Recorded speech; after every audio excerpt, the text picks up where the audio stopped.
Hey YouTube, this is Dave at Richter Scale Studios again. Welcome to part 2 of the Catachan Leman Russ. I'm just having a sip of coffee, still got the voice thing going on. Last time you saw this, I just basically did the airbrushing on it with the silly putty to do the dark green and the plague brown separation.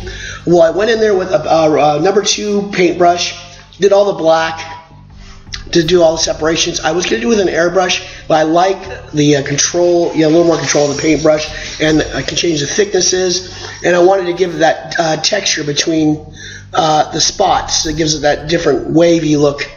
I think it gives it a better camo appearance. And then after I did all that, I went in and took a light green, basically like a goblin green color. I think it was a leaf green in Reaper. I used a brush like this. This is a Filbert number 70 or 7. I think it's a number 7. Excuse me, Filbert. I love using these as a dry brush. You have this curve to it, and also you have this finer bristles to work with. And I went in with the goblin green, obviously, and it just really brings out all the detail. And then I used a flesh color on the bubonic brown, and that kind of brings out those. It's going to even more depth to it when I do a wash to it. And even some of this went into the black, and these other colors came over. As you can see in here, it already started a kind of like some of the weathering for you. Some of these, when I was doing the dry brushing, the flesh color got into the black here and brought these rivet heads out. So it's already kind of getting some of the work done for you. Did some of the block and some of the color on these guns. They're not finished yet. I'm going to go into some more metallics and different colors in here. But basically, just lay down the basic black. Probably going to do some weathering in this area to show wear. And through some like a basic bolt gunmetal color there, and do a wash on it. Barrel, same thing, bolt gun. I basically use Secret Weapons armor wash, and as kind of a glaze as it is also, so it's very easy to lay down. And I'm going to do some, we're still fixing up and some weathering on that, on the laser. And on the tracks, I'm just trying something different. I've seen so many different ways of being done, and take into consideration these are not done. They basically were painted with tin bits. Used scorched metal from Reaper, which is basically the same color as the tin bits.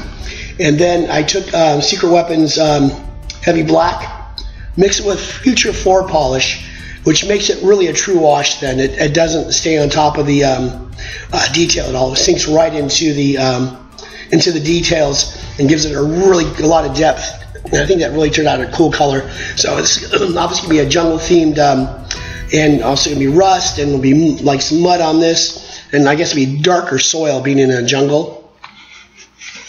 I did the same thing back here with the metal with some washes. I've seen these done so many different ways, but I wanted to put a metal cap on both ends with the exhaust to break it up a little bit.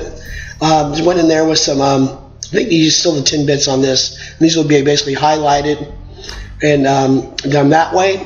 And then went in here with a dark gunmetal, and then washed it, and then went in there with a slightly smaller Filbert dry brush, and took the gunmetal to bring it up, and might bring it up some more later on. And you can see there on the Aquila there, kind of just did through the tin bits on there. Basically, kind of dry brushed it just to start bringing the colors out.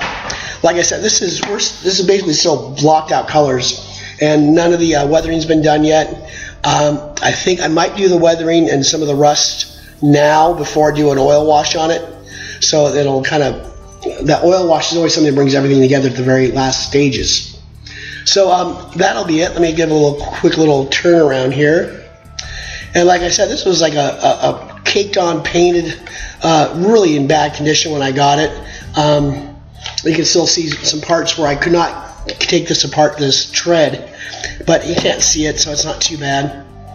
But I think I paid $10 for this thing, and it's turning out pretty cool. And I just love how that little bit of dry brushing, I know it's not really for a competitive thing, but obviously it's not for a competitive. I just like how it brings out the detail right away and adds so much to it. because it was just so, all this detail was lost in this the blocked out color. And just a little bit of dry brushing, just back and forth, and this brings it out. And then that wash is going to add more depth to it and be on our way to a finished product eventually. And I'll have a little display built for this too. I got some ideas for that. I took a 8x10 frame from a dollar store, cut it down a little bit, and I'm going to build up like a little jungle theme for it. Maybe put a couple Catachan fighters on it and see where we go. So as usual, thank you for joining me, and we'll see you in the next video. Thanks again.